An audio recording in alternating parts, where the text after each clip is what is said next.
we talk about politicians who appreciate cartoons and who do not, who somehow detest cartooning. But cartooning is also, as he was very rightly saying, it's part of the larger editorial work that you have in terms of journalism.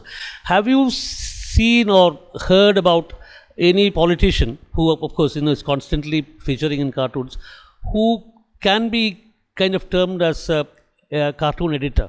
Cartoon editor, politician who can. There must be intelligent fellows who can do it, but there should be also a little bit objective about stuff.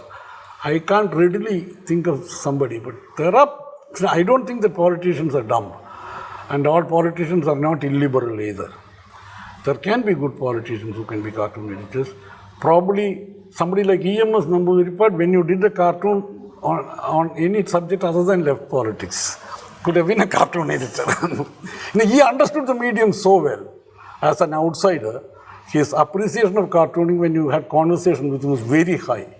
For a regular politician who kept talking about cartoons and caricatures and the history of cartoons, Shankar, I mean, he looked at it exactly the same way as he looked at political commentary. He had no confusion about it. And those were very political days. Politics made most of the news. So he had a very different kind of approach to cartooning, which I have not seen in any contemporary politician. But on left politics, I suppose he will not allow you to say. I'm not just talking about contemporary politicians or politicians who have lived in our lives. Maybe somebody like Nehru or Gandhi or... Gandhi was a cartoon editor, as a matter of fact. Gandhiji was an excellent cartoon. He was probably one of our earliest cartoon editors when he was running the Indian Opinion in Johannesburg. He consciously used cartoons, and he also said why he used cartoons. He used cartoons of British cartoonists, reproduced work from Times and other British publications, because he knew that cartoonists as a tribe, they were questioning their own state. And in the act of questioning, they were using more often than not the Bible or the Christianity or the religion, and saying that you are not being a good Christian by doing this to the colonies. I mean, these cartoonists were those days either using probably liberal thoughts or even truly Christian thoughts, and saying that you claim to be good Christians, people with good family values. What are the family values that you're using to oppress the blacks and oppress Indians who fight for freedom? I mean, he used this. He knew that within the white ecosystem, cartoonists were opposing the state the same way as he was sculpting his own politics of satyagraha against the British. There was a resonance. And he used them lethally. He always printed the cartoons big. And this is a multilingual thing, English and Gujarati or Hindi. He would translate the captions well. And when he came back to India, 1930s, Shankar, that is roughly the time Shankar also went to Delhi. After the Salt Satyagraha and so on, he struck up an excellent relationship with all the cartoonists, including Shankar. And he took up Shankar on a cartoon that he had done. He took objection to a cartoon. And he told Shankar that this cartoon on Jinnah is unfair. Not a cartoon on him. Cartoon on his rival. I mean, virtually Jinnah was not exactly on the same page as Gandhi. Gandhi said this cartoon on Jinnah is unfair. As a cartoonist like you should not be just reacting to news. You should understand deep politics. You're a big-time cartoonist. You can't be doing a cartoon at the drop of a hat. Jinnah did not mean this when he made that statement. And as a cartoonist, you should have understood it. And he writes an 80-word postcard to Shankar saying this and says, "You won't resent this. With love, Bapu." The man was fantastic. I mean, his understanding, he had his own understanding of the medium and he had his comment on it. I mean, Nehru was more pleasing to a cartoonist. Gandhiji was not too courteous. I mean, he knew when he had a point of view, he expressed it. If that's what you mean by a cartoon editor, yes, he would have made a good cartoon editor. Sir, myself, Sudhakaran, I'm a follower of your cartoons. I constantly watch the changes, everything. What I would like to ask is that, apart from the mainstream politics, quite often history, film, science, art history, all these aspects come as the even at the forefront or at the backdrop. So how do you see cartoon as an art? See, quite often even in the visuals, when you say Apur sensor, suddenly it ignites that the other word, the Apur sensor. Even the visuals, some apart from the mainstream politicians or all these things. So how do you see it as an art form, cartoon? I'm not an art historian, so I don't know. Not as an art It's an art practice of a certain kind. That I know, but I don't know whether this is... see, this has been done. See, allusions have been used in cartoons everywhere. Vijayan has used allusions beautifully. Abu has used allusions. I mean, Abu used to allude beautifully. The point is, see, the cartoon will work only in a certain kind of social, atmosphere, where your readers read, your readers probably watch films, they go for a swim, they watch a sport. I mean, you're talking to people who live a certain kind of life. So anything that has to do with any of these aspects of everyday life will be reflected in the cartoon, because your priority is to make a point at that time. So how best you can do it, you would do it. Also, when you want to do it in a measured manner, an already established text or a name of a film or let's say Geetanjali Sri's novel, because that already represents a certain thing in the mind of the reader. So if you have to express a measured view on it, you can allude to it. That's a very useful device when you're doing cartoon. It's an everyday art. I mean, it's the same thing when you're doing a poster, you probably do the same thing. No, the thing is, why I ask is now the use of cartoon as a pedagogic tool. That is a different thing. Those are archival cartoons. Because in many things, what we elaborate in words Part can of that be done we touched upon when we talked about getting Lakshman. When Lakshman gets reproduced today, what happens? Those are archival cartoons. Pedagogic cartoons have been used because we had a bad experience ultimately, but then we tried in the NCERT textbooks for class 11 textbooks. They had a good sprinkling of archival cartoons of Shankar Lakshman, Abu Vijayan, Kutti, Rajendra Puri, Keshav, Surendra, political science textbook, and it was very popular with the students. But ultimately, in Parliament, the whole damn thing got removed. 200 cartoons were erased. Not all of them, most of them were removed. I mean, archival cartoons, yes. Archival cartoon, because they used this again, the old cartoon, to start a debate in the classroom. So, if, as you said, there are allusions to it. Somebody has talked about art history. That will be one of the questions that is raised and debated. So, somebody will research, find out, Google, then talk about it. So, your classroom exercise becomes richer. So not just history or what the cartoon represents. That would be a very basic question. World War II, if you look at World War II, a low cartoon, Hitler, then what did Hitler do would be a basic part of that pedagogic exercise. But around him, there are so many things, including even visual semiotics. And why did Low present Hitler as a more a comic guy rather than an evil guy? These kind of issues have been raised in classrooms. So it's very useful. It's a useful thing. Not put to great use in India yet. Yeah, good morning, namaskaram. So, myself, Mutyala Rao, I'm a hobby cartoonist.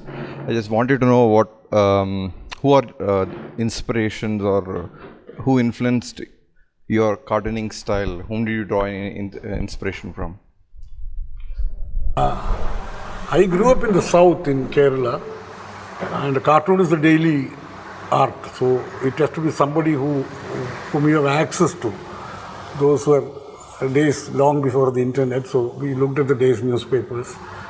Fortunately, we had two great editorial cartoonists working at that time for papers that came to Kerala. In the Hindu, Vijayan, O.V. Vijayan. In the Express, Abu Abraham.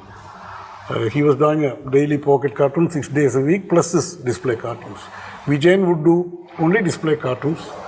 Vijayan would do about 3 or 4 display cartoons in the Hindu, and he would draw 3 or 4 display cartoons for Mathrubhumi in Malayalam. That is absolutely fascinating. The cartoonist was firing from 2 cylinders. And he was equally good with language in both. He did excellent wordplay, puns, plenty of mischief, and as you said, Sudhakaran said, great allusions and absolutely explosive work in both languages. One cartoon of his about this symbol of the old Jansang was main lamp, main camp, funding. One is this kind of cartooning. Absolutely powerful. So what's his name? Sorry, didn't O.B. get Vijayan. O.B. Vijayan. Vijayan. Okay. Thank you. So second question, like what's your advice of the current generation cartoonists? We see that with the advent of the digital advancements, and we see it's all flooded with so many news channels. Sometimes I wonder, are there any takers for the cartoons? I mean, audience-wise, or what should we adapt? What is your take and advice to the current generation cartoonists? There's no, I mean, they're all doing well, I think. I mean, what is digital thing is a good thing, no?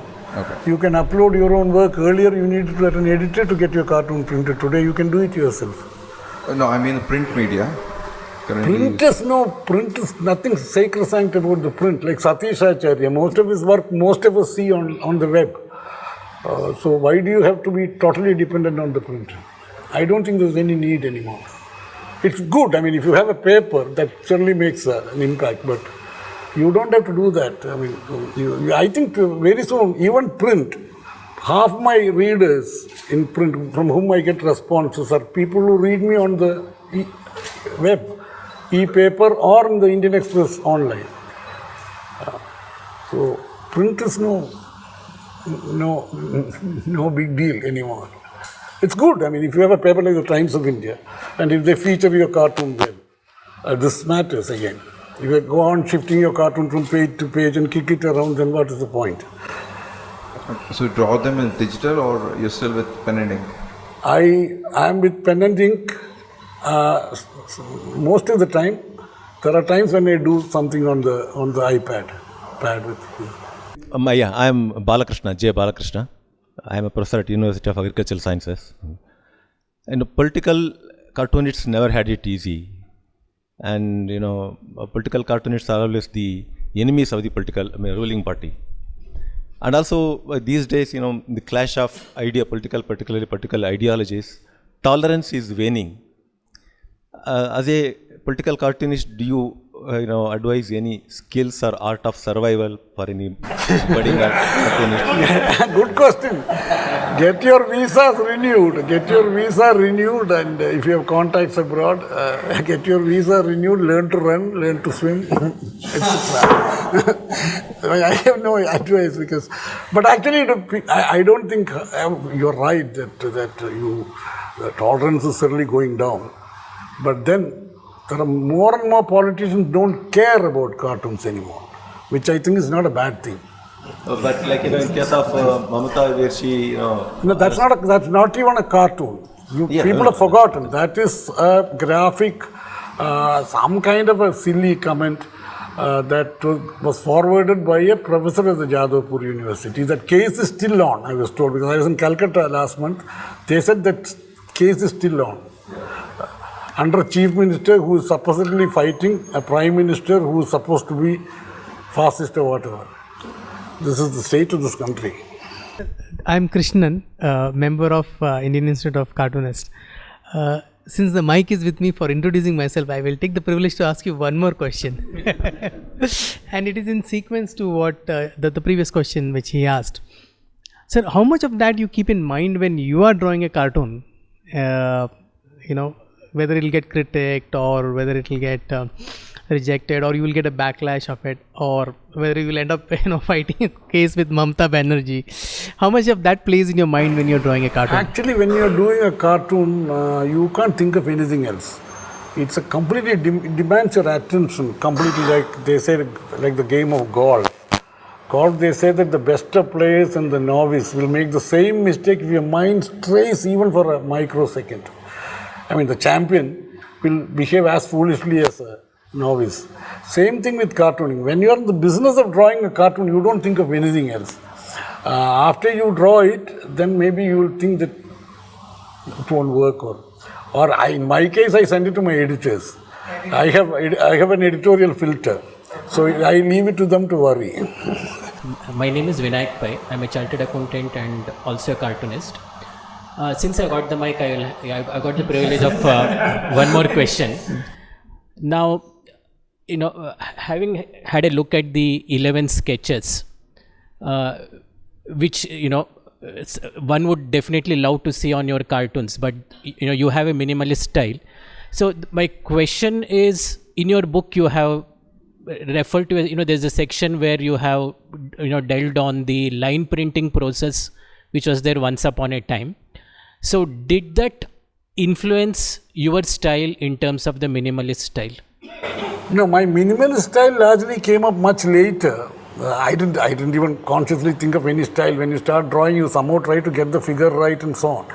But the minimalism happened largely because I had to do this pocket cartoons 7 days a week, 6 days a week, and those pocket cartoons I had to bring in recognizable characters into it.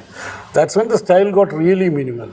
And I was partly helped by Rajinder Puri at the time, who was following my cartoons regularly, who told me that you only need a decent line. You can do a lot with the line, unlike many other cartoonists. So just use a line and black if you want. That was a tip I got from him. But to implement it, I took about 6 months, because hearing it from somebody, you are not convinced. You are also not confident. So I took a little time to do it. But this is largely minimalism. Whatever minimalism is there is largely because my primary printing is in the press, in the newspaper. It's a single column cartoon. So you can't do much detailing there. So the line printing as such didn't impose any line printing was earlier, in the first stage of my work. When you're talking about block making. The block making was the first thing that happened to our generation of cartoonists. He would have gone through that phase. But the block makers were hugely talented artisans, and they loved to process the cartoon. Apart from the photographs they got, it was completely different. They could play around with it, they could refine the line. So the block maker would always come and talk to you. And some of the things the block maker told me did affect me, because the block maker doesn't want too much white space to be left. In those days, some printing will seep in. So that's why you find the old Lakshman cartoons, the traditional block making era cartoonists, would fill up a lot. They would do a lot of tapestry, detailing in the background and so on. They didn't leave a lot of white space. Vijayan left a lot of white space. Abu left a lot of white space despite block making. But that is a very stylized way of drawing. Vijayan literally left a lot of white space, because his characters are to float in space. But technology changed by then. By then, I think you had electronic scanning. There was something called polymer processing in between. Then quickly, that was only for a few years. Then you got your, once electronic scanning came, it more or less stabilized. You could do anything you wanted with it, but you can't do too much detailing, because printing, it will get smudged. So if it's a stamp, the cartooning, again, as he said, cartoons became stamp-sized the world over. Earlier, the 4-column big cartoons got shrunk to 3, then 2.5 columns. Even the single column that I draw is much smaller than what Lakshman or Abu did in their prime. The newspapers were bigger. The broadsheet is no longer broad, it is shrunk. I am Sridhar Kumarvalli, retired bank manager turned freelance cartoonist. I am a member of Karnataka Cartoonist Association. I also want to follow them and ask a small question. Why is the famous Unny signature missing in some of the cartoons? Those are the pocket cartoons, you can easily make out. That space I save. Thank you. Well, you're talking about Vijayan's style of cartooning, and so one thing, as somebody who's been following cartoons, one thing I've noticed is that Vijayan, the characters in Vijayan's cartoons, especially the human figures, are very small, and then to cover up his white space, there are times when I've seen that there is a blot of ink that is thrown at some places. No, I know, I'll tell you how he made that. He used a khadi cloth. Dipped it in ink, dried it a bit and used it like a patch like this to create that thing, like a dry brush stroke. Totally uneven brush stroke would have made it slightly even. He didn't want that kind of evenness. So he created, he's very graphic. There's a very graphic style before you had graphic computers. And instead of anatomy, he used a lot of geometric forms. Yeah, cubes and circles. But a very good caricaturist. Dystopian. really dystopian. I mean, you couldn't make out that those characters were on terra firma. They're like floating in space. I have asked even Mario and Lakshman. Sir, when you are drawing a cartoon for the print or for the paper, every day you draw one cartoon. So how much time do you actually spend on drawing versus the idea? Ideation takes time unless it's a lucky day. You have to spend about an hour and a half to 2 hours working on your drawing. I mean, drawing itself. And have you had a dry day where no ideas came and you were really struggling? Yeah, many days are actually dry days. You somehow land on all fours. You don't think about it at all. You can't afford to have a dry day because there's another cartoonist in the paper. So how do you deal with it? How you deal or how have you dealt with it? I don't think about it. I mean, what do you do? I mean, there are some days when you really think that you almost give up. That usually happens not because of want of subject, because of this flowing news, and then news also gets denied. There are a lot of false, fake news coming in. This kind of this flux of news is what creates that most of the time. So by the time by 3 o'clock you know that you can't. You have to delete your cartoon because you have to bin it. Then to think about something 1 hour before deadline, that gets very tense. Thank you, sir.